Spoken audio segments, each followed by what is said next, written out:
I'm Dr. Ashika, General Physician, Madhavanji Hospital. Today, let's talk about two common breathing problems, asthma, COPD. ఇవి రెండు breathing problem కలిగించే సాధారణ వ్యాధులు. Asthma అనగా మన ఊపిరితిత్తులోని గాలి ఛానల్స్ సున్నితంగా మారి అలర్జీ వల్ల ఇన్ఫ్లేమ్ అవుతాయి.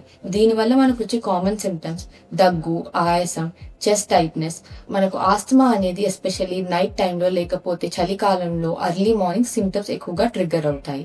ఆస్తమా ట్రిగ్గర్స్ ఏమనగా డస్ట్, ఎయిర్ పొల్యూషన్, చల్లగాలికి ఎక్స్పోజ్ అవ్వడం, పాలన్ కి ఎక్స్పోజ్ అవ్వడం. ఇక సిఓపిడికి వస్తే సిఓపిడి అనేది ఎస్పెషల్లీ క్రానిక్ గా స్మోకింగ్ చేసే వాళ్ళల్లో, ఇంట్లో పొగగొట్టాలు వాడే వాళ్ళల్లో, మరియు ఎయిర్ పొల్యూషన్ కి, వాహనాల పొల్యూషన్ కి ఎక్స్పోజ్ కావడం వల్ల మన ఊపిరితిత్తుల్లోని ఎయిర్ ఛానల్స్ అనేవి పర్మనెంట్ గా డామేజ్ అవుతాయి. దీని సిమ్టమ్స్ కూడా ఆస్తమా లాగే ఉంటాయి.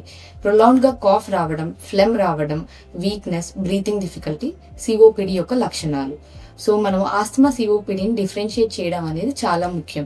మరి ఎలా డిఫరెన్షియేట్ చేస్తామనగా కొన్ని టెస్ట్ ఉంటాయి, ఎస్పెషల్లీ స్పైరోమెట్రీ అనే టెస్ట్ మన యొక్క బ్రీతింగ్ యొక్క కెపాసిటీని, స్ట్రెంగ్త్ ని మనకు తెలియజేసే ఒక టెస్ట్. ఎక్స్రే మరియు అబ్సల్యూట్ ఎస్నోఫిల్ కౌంట్ అలాగా అలర్జీస్ గురించి తెలిపే ఒక టెస్ట్. ఈ టెస్ట్ల వల్ల మనం ఆస్తమాని, సిఓపిడిని డిఫరెన్షియేట్ చేయొచ్చు.